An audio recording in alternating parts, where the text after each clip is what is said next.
ஆத்ம சமர்ப்பணம். ஓம் ஸ்வரூப நிரூபணஹேதவே ஸ்ரீகுரவே நம. கடகம் ராசிக்கான குரு பெயர்ச்சி விசுவா வசு வருடம் சித்திரை மாதம் 28ஆம் தேதி 11/5/2025 ஆங்கில தேதிக்கு ஞாயிற்றுக்கிழமை சூரிய உதயாதி 18:40 நாழிகை அளவில் வாக்கியப்படி குரு பகவான் உங்கள் ராசிக்கு 11ஆம் இடமான ரிஷபம் ராசியிலிருந்து விரயஸ்தானம் என்று சொல்லக்கூடிய 12ஆம் இடமான மிதுனம் ராசிக்கு சஞ்சாரம் செய்கிறார். கடகம் ராசியான உங்கள் ராசிக்கு 11ஆம் இடமான ரிஷபத்தில் நின்ற குரு பகவான் உங்கள் ராசிக்கு விரயஸ்தானம் என்று சொல்லக்கூடிய 12ஆம் இடம் மிதுனத்தில் சஞ்சரிக்கிறார். அகால நேர தூக்கம், அகால நேர உணவுகள், அதாவது நேரத்திற்கு உணவு உண்ண முடியாமல் எல்லாமே தள்ளி போகும். சாப்பாடும் நேரத்துக்கு சாப்பிட முடியாது, தூக்கமும் சரியான நேரத்திற்கு தூங்க முடியாது. அது மட்டுமல்ல, நிறைய விரயங்களை காட்டுகிறது. மேலும் பார்த்திங்கன்னா, அந்த 12இல் நின்ற குரு உங்கள் ராசிக்கு 4ஆம் இடமான துலாம் ராசியை 5ஆம் பார்வையாக பார்க்கிறார். அதாவது குரு பகவானுக்கு 3 விசேஷ பார்வைகள் உண்டு. 5, 7, 9 என்ற 3 விசேஷ பார்வைகள் உண்டு. அதன்படி பார்க்கும்போது உங்கள் ராசிக்கு 4ஆம் இடமான துலாம் ராசியை குரு பகவான் 5ஆம் பார்வையாக பார்க்கிறார். சுகஸ்தானம், சுகத்திற்கு எந்த குறைவும் இருக்காது. அதாவது நல்ல சுகபோகமான வாழ்க்கை வாழ்வீர்கள். அதே நேரத்தில் உங்களுக்கு தொழில் மேன்மை, வித்தைகள், உங்களுடைய வித்தைகள் வெளிக்கொண்டு வரக்கூடிய, வித்தைகள் வெளியிலே சிறப்பாக தெரியக்கூடிய, அதன் மூலம் பரிசு பாராட்டுகள் கிடைக்கக்கூடிய அமைப்பை காட்டுகிறது. மேலும் பசு பால் விருத்தி உண்டு. அதாவது கால்நடை வளர்ப்பவர்களுக்கு கால்நடையிலே நிறைய கால்நடை உற்பத்தி அதிகமாகும். அதே நேரத்தில் பசுமாடுகள் வைத்து வளர்ப்பவர்களுக்கு பால் விருத்தி அதிகமாக இருக்கும். இதுவரை இந்த கால்நடைகளுக்கு ஏதாவது ஒரு நோய் தொந்தரவு பிரச்சனைகள் இருந்து அதன் மூலம் விரைய செலவுகள் இருந்ததெல்லாமே இப்போ குறையும். அது மட்டுமல்ல, வண்டி வாகனங்கள் வீடு போன்றது வாங்குவதற்கான அமைப்பு இருக்கிறது. இந்த விரயத்தை எல்லாம் நீங்கள் எப்படி சுப விரயமாக மாற்றலான்னா, ஒரு விவசாய நிலம் வாங்குவது, அல்லது ஒரு இடம் மனை வாங்குவது, ஒரு வீடு வாங்குவது, அல்லது வீடு கட்டுவது, இது போன்ற ஒரு அமைப்புக்கு நீங்கள் தாராளமாக உங்களுடைய விரயத்தை சுப விரயமாக மாற்றலாம். மேலும் ஆட்சி அதிகாரம் மிக்க பதவி கிடைக்கக்கூடிய அமைப்பு இருக்குது. நண்பர்கள் உறவினர்கள் எல்லாம் உங்களை விட்டு பிரிந்து சென்றவர்கள் உங்களை விரும்பி வந்து இணையக்கூடிய அமைப்பையும் காட்டுகிறது. உறவினர்கள் உங்களுக்கு தேவையான நேரத்திலே நீங்கள் எதுவும் கேட்காமல், எதையும் எதிர்பார்க்காமல் அவர்கள் வந்து உதவக்கூடிய அமைப்பு. நண்பர்களும் அதே போல் உங்களுக்கு எதிர்பாராத நேரத்திலேயே வந்து உதவக்கூடிய அமைப்பு உண்டு. அதிக அளவிலே பிரயாணத்தினால் விரயங்கள் ஏற்படும். பிரயாணங்கள் தொழில் சார்ந்து, வியாபாரம் சார்ந்து அல்லது உத்தியோகம் சார்ந்த ஒரு பிரயாணங்கள் இருக்கும். அந்த பிரயாணங்கள் எல்லாமே உங்களுக்கு வெற்றியை தரும்.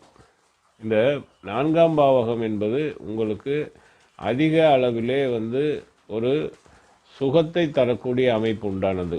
அதே போல் தந்தையாருக்கு, தாயாரை பற்றிய ஒரு ஸ்தானம் என்றும் சொல்லலாம். 4ஆம் இடம் மாத்ருஸ்தானம் என்று சொல்வார்கள். அப்போது இந்த தாய்க்கு நல்ல சுகம் இருக்கும். இதுவரை உங்களுடைய தாய்க்கு ஏதாவது குறை, உங்களுடைய தாய்க்கு உடல்நல கோளாறு, இதனாலே பாதிப்பு இருந்தால் அது எல்லாமே இந்த காலகட்டத்தில் மாறி உங்கள் தாய்க்கு வந்து உடல்நல கோளாறு சரியாகக்கூடிய அமைப்பு உண்டு. மருந்து வகைகள், மருத்துவ செலவுகள் இதுவரை இருந்தது, இப்போ குறையும். படிப்படியாக குறைந்து அந்த மருத்துவ செலவுகள் இல்லாமல் போவதற்கான அமைப்பையும் காட்டுகிறது. உங்களுடைய ராசிக்கு 12இலே நின்ற குரு சப்தம பார்வையாக உங்கள் ராசிக்கு 6ஆம் இடமான தனுசை பார்க்கிறார். இந்த 6ஆம் இடம் ருண ரோக சத்ருஸ்தானம் என்று சொல்லக்கூடிய இடம். இந்த ருணம் என்று சொன்னாலே நோய் தொந்தரவு, நோயினால் இதுவரைக்கும் அவதிப்பட்டவங்க, உடல் உபாதையினால் வேதனைப்பட்டவர்கள், அவர்களுக்கெல்லாம் எல்லாம் இந்த நோய் பிரச்சனை, இந்த நோய் தொந்தரவுகள் எல்லாம் மாறக்கூடிய அமைப்பை காட்டுகிறது. மேலும்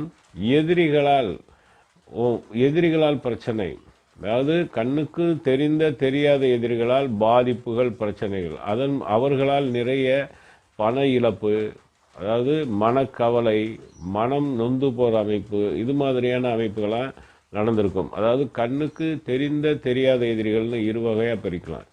கண்ணுக்கு தெரிந்தவர்கள் வெளியில் உள்ளவர்கள் நம்ம பார்த்துடலாம், அவங்க எதிரின்னு தெரியும்.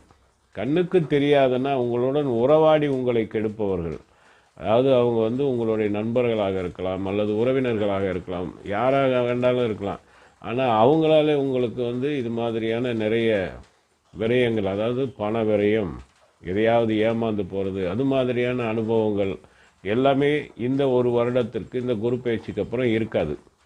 மேலும் தாயாதிகள் என்று சொல்லக்கூடிய பங்காளி சண்டை, சொத்து தகராறு, இது மாதிரி இருந்ததெல்லாம் மாறும்.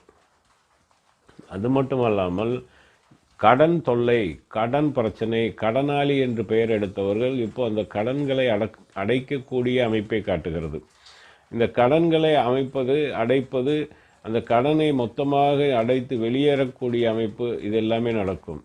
இதுவரை பிரயாணத்திலே சிறு சிறு காயங்கள், சிராய்ப்புகள், சிறு சிறு விபத்துகளை சந்தித்தவர்களுக்கு இந்த காலகட்டத்திலே அது மாதிரியான அமைப்பு எதுவுமே இருக்காது. அது மாதிரியாக எந்த ஒரு விபத்தோ காயங்களோ ஏற்படாத ஒரு அமைப்பை காட்டுகிறது.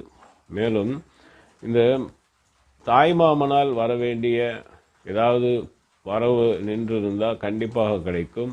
அதே நேரத்தில் தாய்மாமன் உங்களுக்கு உதவியாக இருக்கக்கூடிய அமைப்பை காட்டுகிறது. தாய்மாமன்களால் உங்களுக்கு எதிர்பாராத விதத்தில் அவர் உங்களுக்கு சப்போர்ட்டாகவும் இருப்பார். நீங்கள் எதிர்பார்த்ததை செய்து கொடுக்க முன்வரக்கூடிய அமைப்பையும் காட்டுகிறது. அதே போல் இதுக்கு முன்பு விஷப்பிராணிகள், விஷ ஜந்துக்கள் உங்கள் கண்ணில் தட்டுப்பட்டிருக்கும், அதனால் பயம் இருந்திருக்கும். அதெல்லாமே இனிமேல் இந்த ஒரு வருட காலத்திற்கு அந்த விஷ ஜந்துக்கள், விஷ பூச்சிகள், பிராணிகளால் உங்களுக்கு எந்த பாதிப்பும் இருக்காது, கண்ணிலே தட்டுப்படவும் செய்யாது.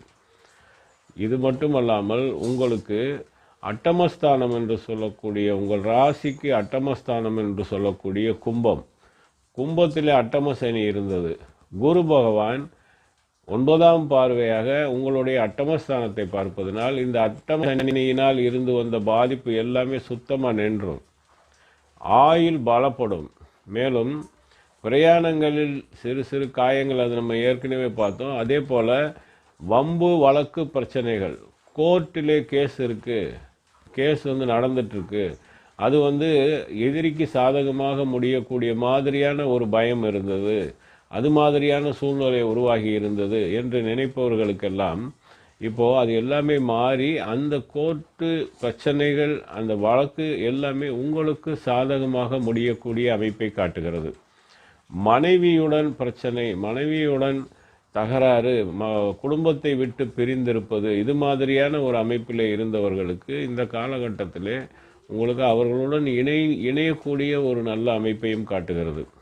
அதாவது எதிரிகள் பிரச்சனை இருக்காது, எதிரிகளால் இருந்து வந்த தொந்தரவுகளும் இருக்காது, குடும்பத்திலே இதுவரை இருந்து வந்த பிரச்சனைகள், தாயாதிகள், உடன் பிறந்தவர்கள், சுற்றத்தார், உற்றார் உறவினர்களுடன் இருந்து வந்த பிரச்சனை, அவர்களால் உங்களுக்கு இருந்து வந்த பாதிப்புகள், இவை அனைத்துமே மாறி அனைவரும் ஒன்றிணைந்து சுகமாக நல்ல ஒரு மகிழ்ச்சியான சூழ்நிலை ஏற்படக்கூடிய அமைப்பை காட்டுகிறது.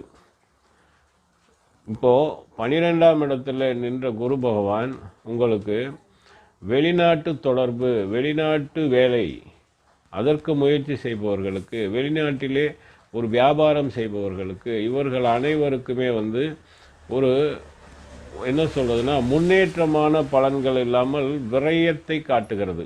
அதை இந்த வெளிநாட்டில் தொழில் செய்பவர்களுக்கும் வேலை செய்பவர்களுக்கும், அங்கே உத்தியோகம் செய்யாமல் இது தொழில் செய்பவர்களுக்கும் அந்த தொழிலிலே விரயத்தையும், இந்த உத்தியோகத்திலே ஒரு சிறு தடங்கள் தாமதங்களையும் ஏற்படுத்தக்கூடிய அமைப்பு இருக்கிறது. வெளிநாட்டு வேலைக்கு முயற்சி செய்தவர்களுக்கு இதற்கு முன்பு, இந்த குரு பயிற்சிக்கு முன்பு அந்த குரு பகவான் வியாழ நோக்கத்தின் மூலம் சிறப்பான யோக பலன்களை கொடுத்து கொண்டிருந்தார். விரயத்திற்கு மாறின பிறகு அந்த சிறப்பான பலன்கள் அனைத்துமே மாறி உங்களுக்கு இந்த விரயங்கள் கொஞ்சம் அதிகமாக இருக்கும். இந்த விரயத்தை நீங்கள் எப்படியெல்லாம் சுப விரயமாக மாற்ற முடியுமோ அப்படியெல்லாம் மாற்றிக்கொள்வது நல்லது. விரயம் என்பது கண்டிப்பாக நடந்தேறும். ஆனால் அந்த விரயத்தை நீங்கள் சுபமாக மாற்றிக்கொள்வது மிகவும் சிறப்பான பலன். மேலும் 12இல் இந்த குரு பகவான் இருப்பதனால் நீங்கள் குரு சாந்தி பரிகாரம் என்று சொல்லக்கூடிய குரு பகவான் கோயிலுக்கு சென்று நீங்கள் ஒரு பரிகாரம் செய்வது உங்களுக்கு அந்த பாதிப்பிலிருந்து மீண்டு வரக்கூடிய அமைப்பு, அந்த பாதிப்பு வராமல் இருக்கக்கூடிய ஒரு அமைப்பை தரும்.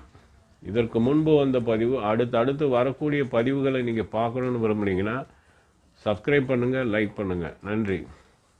ஓம் சிவாய நம.